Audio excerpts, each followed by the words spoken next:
Juzi niliona deputy president amekuja Nyeri. Unajua iko watu wengine wanatakaga tu fujo for nothing. Hii ofisi ya governor iko hapa. Ni ofisi ambao wananchi wameichagua. Inafaa wakati mgeni kama huyo anakuja, tunapewa notice. Tunaambiwa the deputy president of Kenya, yule aliyechaguliwa na President Ruto, anakuja. Na tunajua, si ni kweli? Si ni kweli? Na kwa vile yeye ndio uko kwa kiti, sisi tunatumiwa program ndio tujue tutaingilia wapi. Sasa sisi tumekaa pale, tunasikia hako Kieni, mara hako Agodhi, hatujui tuende. Sasa imagine governor anazunguka huku ati sema muonete. Surely mimi naweza fanya hivyo? Is that right? Hiyo kweli ni haki? Ofisi zipeane heshima. Sisi tunapatia, mimi wakiniita mkutano Nairobi, si mnaona naenda hata ofisi yake. Sasa akikuja Nyeri, si anipigie, hata kama hawataki kupigia Mutahi Kahiga, wapigie commissioner, wampatie instructions, ambia governor this is a program, ataenda hivi na ataenda vile. Bila hiyo, next time hata rais akitaka kuja, I mean kuna protocols na ni vizuri tuelewane. So zikikosekana, nyinyi msione ati mimi sitaki kwenda kwa sababu Kindiki yako Kieni ama wapi. Hapana, mimi ni mmenichagua, si ni kweli? Na nina ofisi.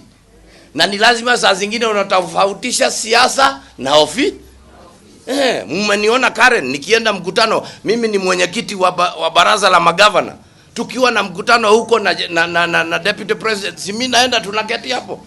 Sasa kwa nini akikuja hapa kaheshima tu kidogo ya kusema tafadhali kuna gavana huko tunakuja?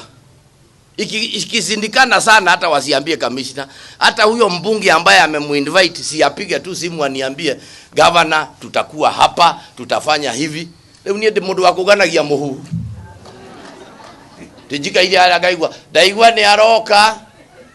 Agare na haiwezekani, and we must correct these things if we want to work together.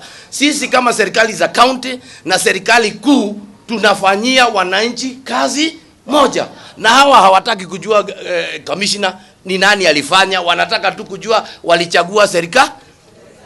And we as a county government, we want to work with you. We want to na tunakusupport.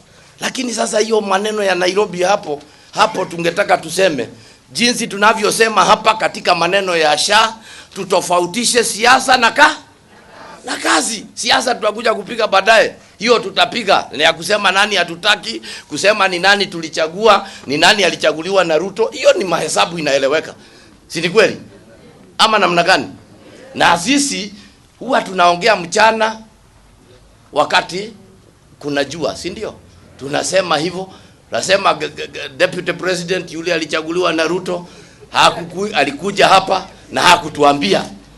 Na ni next time akikuja apatie ofisi yangu heshima, atumane tu aseme mimi nitakuja, program yangu ni hivi na mimi mwenyewe nitakuwa. Kama sitakuwa, deputy wangu atakuwa. Na tutamsupport kwa sababu tunataka kazi, ama namna gani? Si ni namna hiyo? Na tungetaka waje mara mingi kwa sababu siku hiyo nilisikia walikuja nyumba mingi kulikuliwa nyama. Mimi naomba warudi tena na tena. Wakikuja waje tena na sasa badala ya tukule ng'ombe, si waongeze ndio tukule kuku. Kanati anitukirigete kuku. Hiyo maneno ni namna gani?